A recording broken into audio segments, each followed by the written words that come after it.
LawOffice.AI offers several add-ons designed to make your workflow more efficient. A key part of managing legal cases is maintaining accurate records of emails and documents. In this video, I'll provide a brief overview of the Gmail add-on. To begin, open your Gmail account and select an email that contains a message or attachment you'd like to save.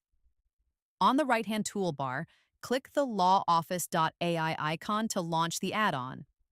If this is your first time using the add-on, you'll need to sign in. Click the Sign In button, and a new window will appear. Enter your email and password, then click Send. Once you see the Sign In Successful message, close the window. The Gmail add-on will now be connected to your account.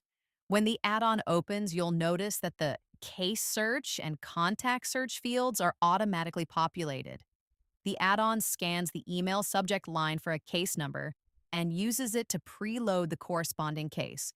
It also checks the sender's email against your LawOffice.AI contacts, and if a match is found, preloads that contact as well.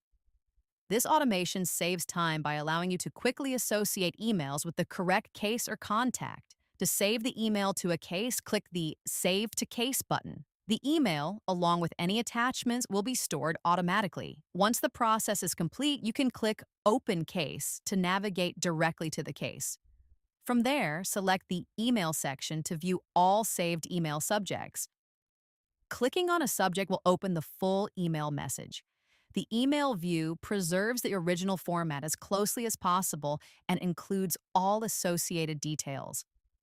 At the bottom of the message, you'll find any attachments that were included with the email.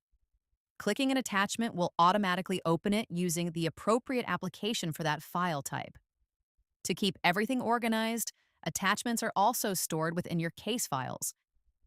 Navigate to the Files section, where you'll see a folder labeled Email Attachments.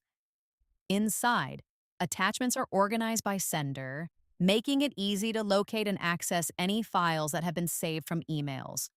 From here, you can access all the attachments that email has sent you.